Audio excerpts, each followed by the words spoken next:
I was standing in my kitchen, exhaustion weighing down my shoulders like a lead blanket.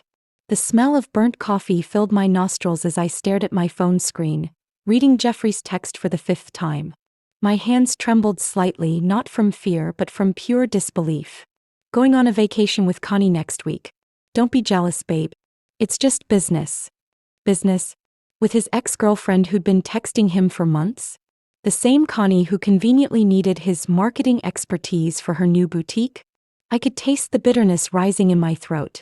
My reflection in the black phone screen showed a woman I barely recognized, dark circles under my brown eyes, natural hair pulled back in a messy bun, wearing the same scrubs I'd been in for 12 hours straight.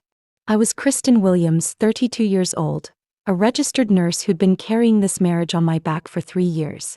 The house felt suffocating suddenly. Our wedding photo on the counter mocked me, Jeffrey's perfect smile, my radiant face believing in forever. That woman had no idea what was coming. I set the phone down carefully, my nursing training kicking in. Stay calm. Assess the situation. Don't react emotionally. But inside something was breaking. Or maybe something was finally waking up. The front door slammed and Jeffrey walked in like he owned the world. His 6-foot frame filled the doorway, designer cologne mixing with the burnt coffee smell. Hey baby, you see my message? I looked at him, really looked at him. When had his smile become so calculated? I saw it, I said quietly. He didn't even pause. Great. Connie's already booked the hotel. Don't wait up. What did you just say? The words escaped before I could stop them. Jeffrey loosened his tie, that infuriating smirk playing on his lips. Come on, Z. We talked about this. Her business needs my help and I need the extra income. You know the mortgage isn't paying itself. The mortgage I qualified for. The house I put the down payment on. The bills I'd been covering while he chased his entrepreneurial dreams for 2 years. Jeffrey, you can't be serious right now. My voice was steady but my pulse hammered against my throat. A vacation with your ex-girlfriend? Connie's not my ex anymore, she's a client. And it's not a vacation, it's a business retreat. He walked past me to the refrigerator grabbing a beer. Besides, you're always working anyway. When's the last time we spent quality time together? The audacity hit me like a physical blow. I thought about the double shifts I'd been pulling, the canceled dinner dates, the lonely nights while he was out, networking. I work to keep this house, Jeffrey. To keep us afloat while you figure out your next move. He took a long sip of beer, his eyes cold. Here we go with the martyr complex again. Not everything is about you, Kristen. Something shifted in my chest. A door I'd kept carefully locked was creaking open. How long? I asked. How long what? How long have you been planning this business retreat? Jeffrey paused, and in that moment of hesitation I saw the truth. This wasn't spontaneous. This wasn't business. A few weeks. Connie needed time to arrange everything. A few weeks. While I'd been working overtime to cover his car payment. Where are you going? Cabo. The hotel has a conference center. Cabo. Where we talked about going for our anniversary. The trip we couldn't afford because of his failed investments. That night I couldn't sleep. I lay in our bed, staring at the ceiling, while Jeffrey snored peacefully beside me like he hadn't just shattered our marriage with a casual text message. My mind drifted to our early days. Jeffrey had been charming, ambitious, full of dreams. I'd been a newly graduated nurse, naive and hopeful. He'd pursued me relentlessly, showering me with attention and promises. I'm going to build an empire, baby, he used to say. And you're going to be my queen. 3 years later, I was working 60-hour weeks while he attended networking events that looked suspiciously like parties on his Instagram stories. Thought about Connie. Beautiful, successful Connie who owned 2 boutiques and drove a Range Rover. They dated for 4 years before we met. He claimed she'd broken his heart, but lately I wondered if it was the other way around. My phone buzzed. A text from my best friend, Nia. Girl, you see Jeffrey's Instagram? Man is posting like he's already on vacation. With shaking fingers, I opened Instagram. There it was, Jeffrey at some upscale restaurant, champagne glass raised, captioned, pre-vacation vibes. Big moves coming. Pre-vacation.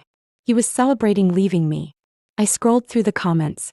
Connie had liked the photo and commented with a fire emoji. The locked door in my chest burst open. I got up quietly, went to my home office, and opened my laptop. If Jeffrey wanted to play games, he'd picked the wrong woman. I wasn't just a nurse. I was the daughter of Dorothy Williams, a woman who'd raised 3 kids alone and built a catering empire from nothing. I'd been passive long enough. First, I needed information. I logged into our joint bank account, the one where my paychecks went. The account Jeffrey had been accessing freely while contributing sporadically. What I found made my blood run cold.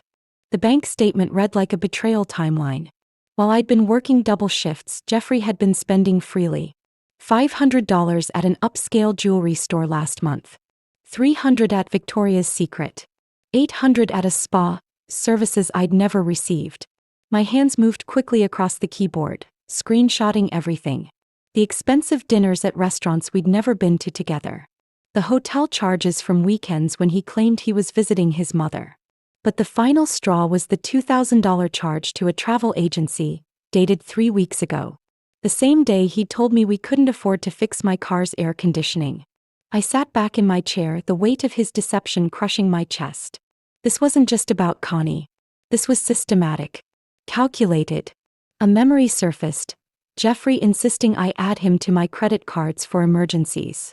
The same credit cards that were now maxed out with charges I didn't recognize. I pulled up my credit report. My perfect credit score, built over years of careful financial management, was damaged. Not ruined, but wounded. The apartment was silent except for the hum of my laptop and Jeffrey's distant snoring. I thought about my mother's voice. Baby girl, a man will only do what you allow him to do. I'd allowed too much. My phone buzzed again. Another text from Nia. See, I hate to tell you this, but Connie's been posting stories from expensive places all month. And Jeffrey is in some of them. My heart stopped. Send me screenshots. The photos came through quickly. Jeffrey and Connie at a wine bar. Jeffrey and Connie at a concert. Both of them laughing, her hand on his arm, dated just 2 days ago. The business retreat wasn't next week. It had already started. I was staring at evidence of an affair, funded by my money, planned while I worked myself to exhaustion to support his lies. Something crystallized in my mind. Cold, sharp, decisive. Jeffrey had made a mistake. He thought I was weak. He thought I'd accept this. He was about to learn exactly who he'd married. I spent the rest of the night researching. Not just Jeffrey's spending, but legal procedures, asset protection, and something else that made my pulse quicken with possibility. By morning, I had a plan that would have made my mother proud. Jeffrey woke up cheerful, humming as he got ready for work. The cognitive dissonance was staggering. He could betray me and still expect me to make his breakfast. Coffee's ready, I said pleasantly, setting his mug on the counter. Thanks, babe. Listen, I'll need to leave Sunday morning. Flight's early. Of course. I'll drive you to the airport. He paused, surprised by my accommodating tone. Really? You're not going to fight me on this? I smiled, tasting the lie on my tongue. I've been thinking about what you said. Maybe some time apart would be good for us. Give me a chance to focus on my career. Jeffrey relaxed visibly. See? I knew you'd understand. You've been so stressed lately. Stressed. Because I'd been carrying the financial weight of our entire life while he planned his escape. After he left for work, I made my first call. Williams and Associates, how may I help you? I need to speak with Dorothy Williams. Tell her it's her daughter. My mother's voice came on the line within seconds. Kristen, baby, what's wrong? Mama, I need to come home. And I need your help with something important. How soon can you get here? That was my mother. No questions, just action. Today. After my shift. I'll have Auntie Claudia's room ready. And baby. Yes, ma'am. Bring all your financial documents. Everything. My mother knew. Without me saying a word, she knew. The next call was harder. Pearson Legal, this is Janet. Hi, I need to schedule a consultation with Mr. Pearson. It's regarding a divorce. The word felt foreign in my mouth, but also oddly liberating. We have an opening tomorrow at 2 p.m. Will that work? Perfect. As I hung up, my reflection in the hallway mirror showed a different woman than the one from yesterday. This woman had steel in her spine and fire in her eyes. Jeffrey wanted to play with my heart and my money? Game on. My shift at the hospital dragged endlessly. Every patient reminded me of my own need for healing. Mrs. Rodriguez, recovering from her husband's emotional abuse. young Kevin whose father had abandoned him. I saw my story reflected in theirs. The pattern of betrayal, the slow erosion of self-worth. But unlike them, I had resources. I had options. And I had something Jeffrey had underestimated: a family that didn't play games. During my lunch break, I called my bank. "I'd like to make some changes to my accounts," I told the representative. "Of course, Mrs. Williams. What can we help you with?" "I want to remove Jeffrey Williams from all my accounts effective immediately. I'll need to verify your identity and get some information." 20 minutes later, Jeffrey's access to my money was gone. I also opened a new checking account at a different bank, one he'd never heard of. My phone buzzed with a text from him. "Having lunch with the team. Might be late tonight." I wondered if that's what he called Connie now. After work, I drove straight to my mother's house in Oak Park. The familiar sight of the yellow Victorian with its wraparound porch made my eyes water. This had been my safe haven growing up, the place where my mother had rebuilt our lives after my father's abandonment. Mama opened the door before I could knock. At 58, Dorothy Williams was still a force of nature.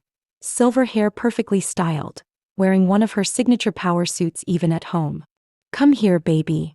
Her embrace smelled like vanilla and strength. We sat at her kitchen table, the same one where she'd helped me with homework, where we'd planned my wedding, where she'd warned me about moving too fast with Jeffrey. "Show me," she said simply. I spread out the bank statements, credit reports, and printed screenshots across the table. My mother's expression grew colder with each document. "How long has this been going on?" "The spending? Maybe 6 months. "The affair?" "I'm not sure." "Affair." Mama's voice could cut glass. I showed her the photos Nia had sent. My mother studied them like she was memorizing evidence. "What do you want to do?" That was the question, wasn't it? What did I want? I want him to understand what he's lost. I want him to know that I'm not just some woman he can use and discard. And I met her eyes. I want him to pay. Mama made calls. Within an hour, my Aunt Claudia and cousin Jasmine arrived. The Williams women were assembling, and Jeffrey had no idea what was coming. Aunt Claudia was a real estate attorney with a reputation for ruthlessness. Jasmine worked in forensic accounting. Between them and my mother's business acumen, we had enough firepower to dismantle Jeffrey's life brick by brick. "First things first," Claudia said, spreading legal documents across the table. "We protect your assets. Everything." "The house is in both our names," I said. "But you put down the down payment?" "Yes. And I've been making the payments." "We can work with that." "What about retirement accounts?" "Separate, thankfully." Jasmine looked up from her laptop. "Good news. Since you removed him from your bank accounts today, we can trace where your money went." "Bad news. You're not going to like what we find." She turned the screen toward me. Jeffrey hadn't just been spending on Connie. There were charges to dating apps, expensive hotels in other cities, jewelry purchases that never came home to me. "How many?" I whispered.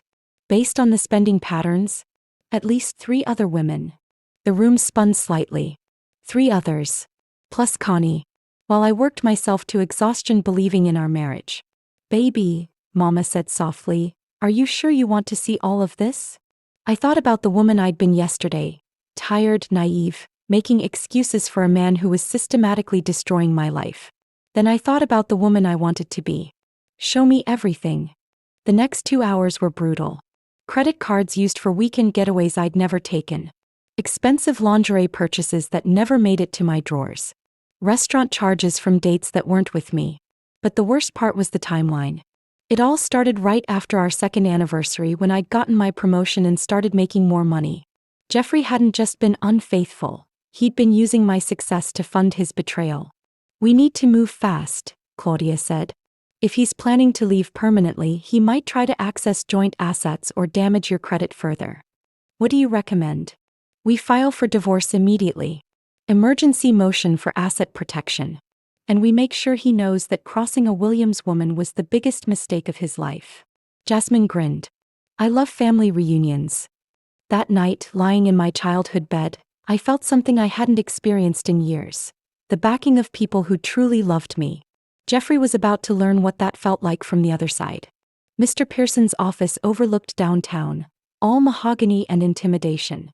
I sat across from him with Claudia beside me, feeling more powerful than I had in years. Based on what you've shown me, Mr. Pearson said, you have grounds for divorce based on adultery and financial misconduct.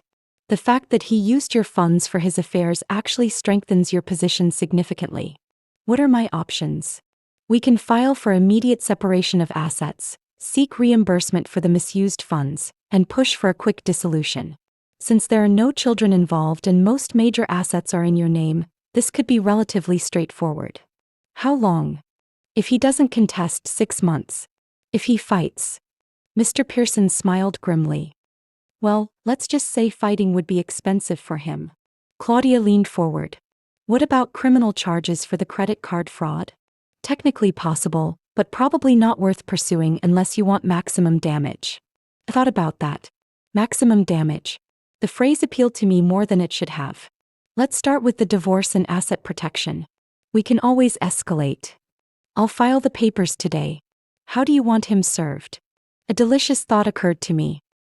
He's leaving for his vacation on Sunday morning. I'm supposed to drive him to the airport. Mr. Pearson's eyebrows rose. Interesting timing. Can you have someone serve him there? Absolutely. Nothing says vacation's over like divorce papers at the departure gate. For the first time in days I laughed. Really laughed. Leaving the lawyer's office, I felt 10 pounds lighter. My phone buzzed with a text from Jeffrey. Can't wait for this weekend. Time to focus on what really matters. He had no idea how prophetic those words were. That evening, I went back to the house to pack my essentials. Jeffrey was out, probably with one of his women. I moved efficiently, taking important documents, sentimental items, and my professional wardrobe. As I was leaving, I paused at our wedding photo. The woman in that picture had been so hopeful, so trusting.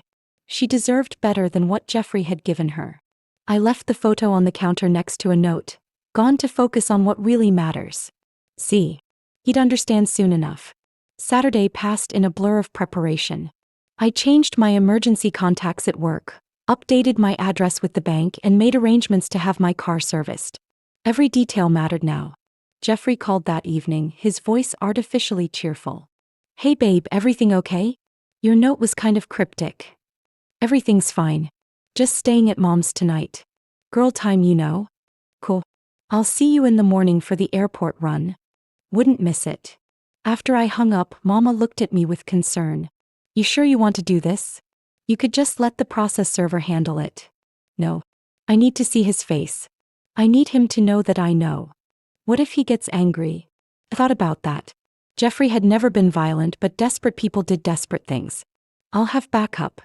Sunday morning, I dressed carefully. Professional but not trying too hard. I wanted to look like the successful woman I was, not the broken wife he expected. Jeffrey was waiting with his suitcase when I arrived, practically bouncing with excitement. He looked good. New haircut, designer polo shirt, expensive cologne. All funded by my paychecks. Thanks for doing this, Z. I know it's early. No problem. It's important to support your business endeavors. During the drive, he was unusually talkative, maybe feeling guilty or maybe just excited. He talked about his plans, his goals, how this trip was going to change everything. I've been thinking about our future, he said as we pulled into the airport. Maybe when I get back, we should talk about some changes. Changes? Like leaving me for Connie, probably. That sounds great, Jeffrey. I've been thinking about changes too. We parked and I helped him with his luggage. Inside the terminal, I spotted the process server immediately. A tall woman in a business suit, holding a manila envelope and checking her phone. Flight 447 to Cabo? Jeffrey confirmed at the ticket counter. That's the one. Gate B12. As we walked toward security, I felt a strange calm descend. This was it. The moment everything changed. Jeffrey, I said, stopping just before the security checkpoint. I need to tell you something. What's up, babe? I looked into his eyes, these eyes I'd once thought held my future. I know about Connie. I know about the others. I know about the money. His face went through a series of expressions: confusion, realization, panic. Kristen, let me explain.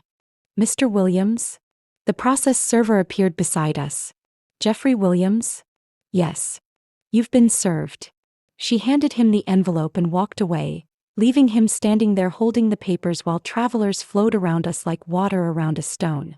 Jeffrey stared at the envelope like it might explode. His face had gone ashen and his hands trembled slightly. "What is this?" he asked, though we both knew. "Open it." He tore the envelope with shaking fingers, his eyes scanning the legal documents inside. I watched every emotion cross his face: shock, disbelief, anger, and finally fear. "You're divorcing me? Kristen, we can work this out. Whatever you think you know. I know you've been using my money to fund affairs with at least 4 different women. I know you've damaged my credit. I know this vacation was never about business." People were starting to stare. A security guard took a step closer, sensing tension.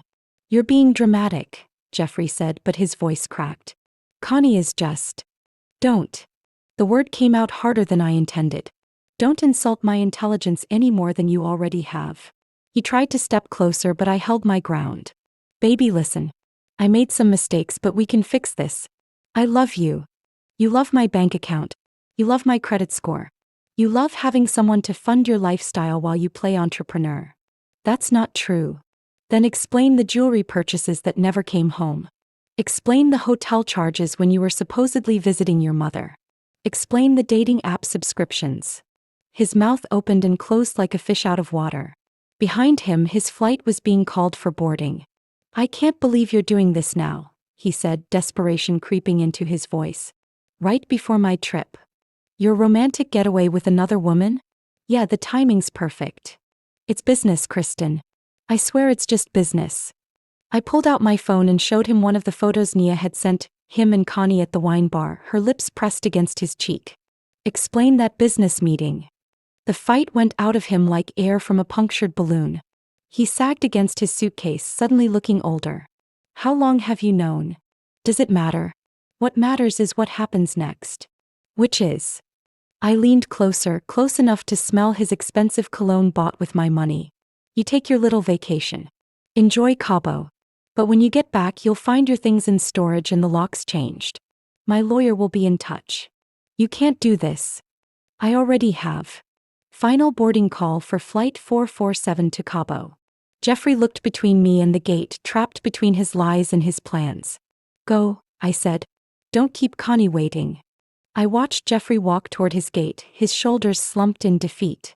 Part of me expected him to turn around, to fight for us, to show some genuine remorse. Instead, he disappeared into the jetway without looking back. That told me everything I needed to know. My phone rang as I walked back to my car. "It's done," Claudia said. "The emergency asset protection order was approved. His access to joint accounts is frozen, and we've filed a restraint against any further use of your credit. And the house. You can change the locks. Legally, he has no right to enter without your permission once the papers are served." I sat in my car in the airport parking garage, letting it all sink in. 3 years of marriage, over in a single morning. But instead of grief, I felt something unexpected: relief. My phone buzzed with texts: Nia asking how it went, Jasmine sending heart emojis, Mama telling me dinner would be ready when I got home. But it was the email that made me smile. From Mr. Pearson, client just received a frantic call from Mr. Williams requesting emergency representation. Told him we have a conflict of interest. His vacation just got very expensive. I drove home, to my mother's house, my real home, feeling lighter than I had in years. That afternoon we changed the locks on my house. Claudia supervised while I packed Jeffrey's belongings, boxing up 3 years of shared memories. His designer clothes, his electronics, his collection of business books he'd never actually read. "You doing okay?" Mama asked, finding me staring at our wedding album. "You know what's strange? I thought this would hurt more. Baby, sometimes the hardest part is admitting something's over. Once you do that, the rest is just paperwork." I laughed, closing the album for the last time. Expensive paperwork. That evening, my phone exploded with calls from Jeffrey. I let them all go to voicemail, but I couldn't resist listening to them. The first few were angry, threatening to fight the divorce, demanding I reverse the asset freeze. But as the day wore on, his tone changed. By the final message, he was crying, begging me to call him back, promising he'd changed. Too little, too late. The real surprise came Tuesday morning. Connie herself called me. "We need to talk." "I don't think we do." Jeffrey told me you two were separated. He said you were okay with this. I almost laughed. And you believed him? There was a long pause. I'm sorry. I didn't know he was lying. How you do? After I hung up, I felt a strange satisfaction. Even his vacation was ruined. 2 weeks later, I was back in my own house.